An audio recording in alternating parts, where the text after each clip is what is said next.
परिचय। हेलो विद्यार्थियों, जरा इस तस्वीर को देखो। ये दिखाती है कि एक लड़का क्रिकेट खेल रहा है। क्या आप जानते हैं कि बैट कितना लंबा होता है? हम अपने दांत साफ करने के लिए टूथब्रश का इस्तेमाल करते हैं। क्या आप जानते हैं कि टूथब्रश कितना लंबा होता है? आइए आज ये जानें कि अलग अलग चीजों की लंबाई कैसे मापी जाती है।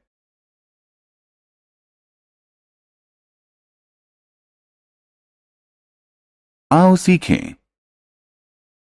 चीजों की लंबाई जान पाना। पैमाने की मदद से लंबाई को मापना।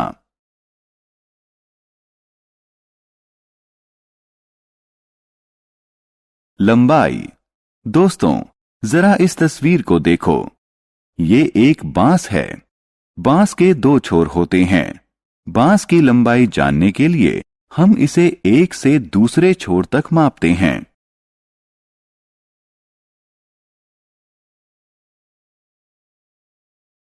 लंबाई।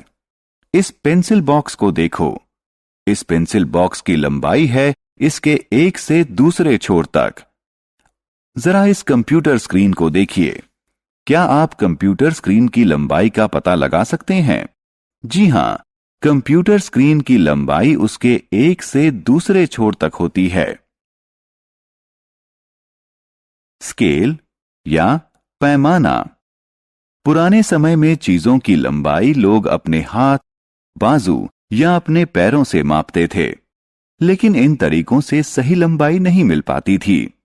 बाद में पैमाने और मेजरिंग टेप का इस्तेमाल किया गया ताकि चीजों की सही लंबाई जानी जा सके।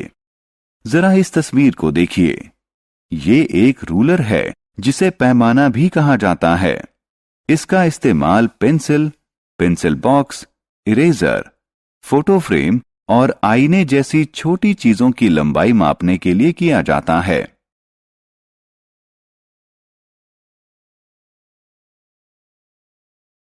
पैमाने का इस्तेमाल। जरा इस पैमाने को देखिए।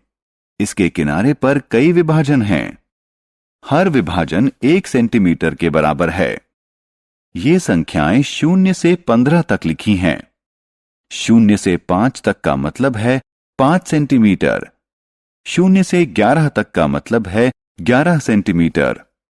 0 से 15 तक का मतलब है 15 सेंटीमीटर।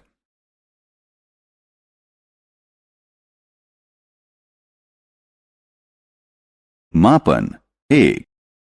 क्या आप जानते हैं कि पैमाने की मदद से किसी माचिस की लंबाई कैसे मापी जाती है? माचिस को पैमाने के नजदीक रख दीजिए और इसका एक छोर 0 पर होना चाहिए। माचिस के दूसरे छोर पर लिखी संख्या को पढ़िए। ये संख्या है 5। इसलिए माचिस 5 सेंटीमीटर लंबी है।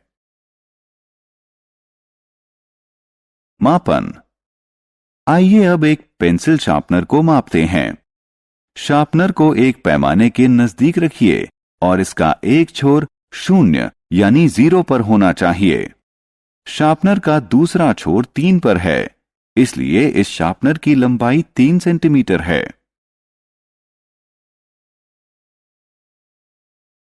आओ खेलें।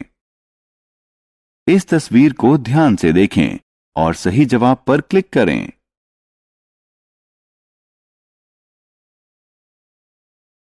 हमने क्या चर्चा की? पैमाने के जरिए हम किसी चीज की सही लंबाई माप सकते हैं।